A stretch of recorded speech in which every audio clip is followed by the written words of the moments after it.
अस्सलाम वालेकुम students, welcome to Shifas academy. आज हम पढ़ेंगे क्लास 9 बायोलॉजी के chapter number 4 cell and tissue के टॉपिक्स पढ़ेंगे। जो उसमें से मोस्ट इम्पॉर्टेंट टॉपिक है हमारा सेल थ्योरी का।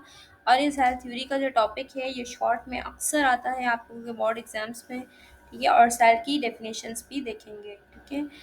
तो सबसे पहले सेल जो है मैंने तस्वीर लगाई है। सेल जो है ये इस तरह का होता है और सेल के अंदर भी बहुत सी चीज़ें होती हैं, ठीक है। फॉर एग्जांपल ये सेंटर में जो रेड कलर का है ये न्यूक्लियस है, उसके आसपास जो ग्रीन है वो होता है एंडोप्लाज्मिक रेटिक्यूलम होता है। और ये जो आप लोगों को चॉकलेट की तरह नज़र आ रहे हैं इसको माइटोकॉन्ड्रिया कहते हैं, ठीक है। और ये दूसरे भी कंपार्टमेंट्स होते हैं, ये पूरा सेल है, ठीक है। ये इंसान का सेल है, ह्यूमन का सेल है, ठीक है। तो सेल होता क्या है? Cell is are the basic structural and functional unit of organism.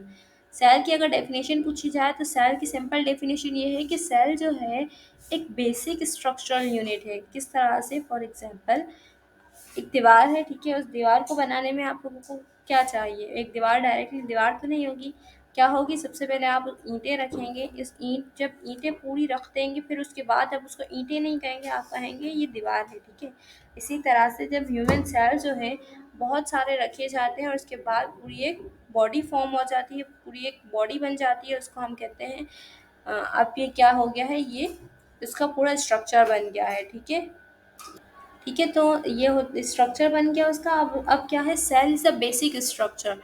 Basic structure तो समझ में आ गई। ये पूरी जो है बॉडी बनाता है किसी भी जानदार की, चाहे वो प्लांट हो चाहे एनिमल हो।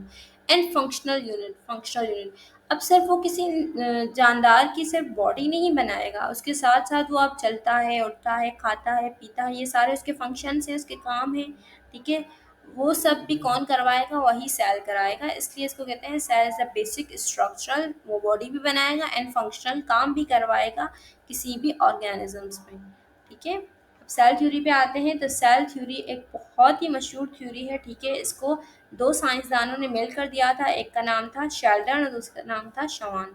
सेल थ्योरी अब स्टार्ट करते हैं। Cell theory was proposed by Schleiden and Schwann. अब इसके पोस्टुलेट्स की मैंने हेडिंग लगाई है, आप लोगों को इसी तरह से लिखनी है कि इससे आपके बोर्ड में बहुत अच्छे नंबर्स आएंगे।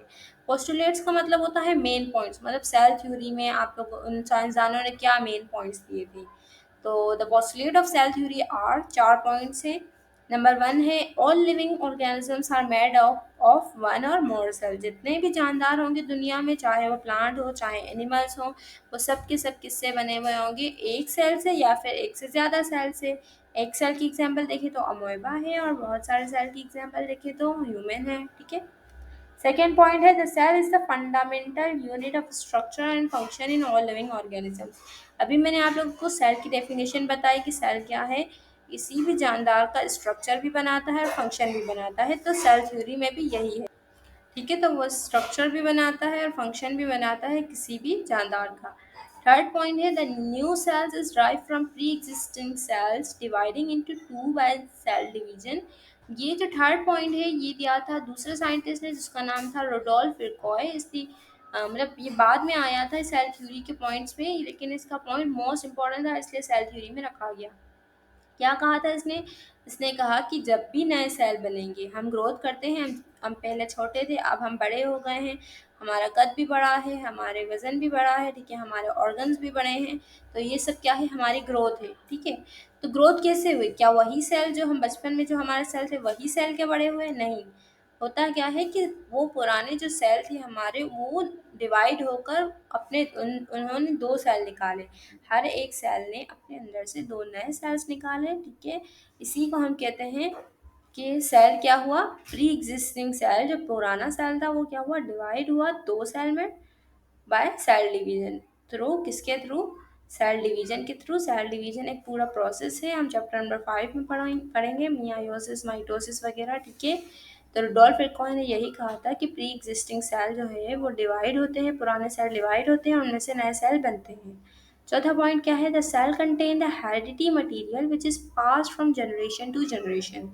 चौथा पॉइंट जो है ये भी मोस्ट इंपॉर्टेंट है। इसमें ये कह रहा है साइंटिस्ट के जो सेल है ना, उस सेल के पास सेंटर में जो न्यूक्लियस होता है वो एक बहुत ही उसके पास जो है ना हेरिडिटी मटेरियल होता है। हेरिडिटी मटेरियल मतलब एक विरासती मादा होता है। मतलब फॉर एग्जांपल विरासती मादा जो है वो हमारे पास डीएनए है।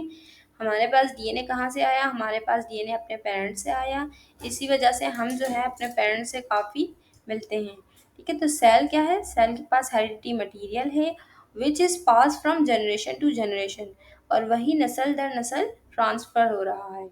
ठीक है, तो सेल थ्योरी आप लोगों को, आई होप आप लोगों को समझ में आ गई होगी। तो वीडियो को लाइक शेयर एंड सब्सक्राइब कर दें ताकि आप लोगों को तक मज़ीद वीडियोस पहुंच सके। और अगर कोई क्यूरी हो तो आप लोग मुझसे पूछ सकते हैं कमेंट बॉक्स में। Thanks for watching.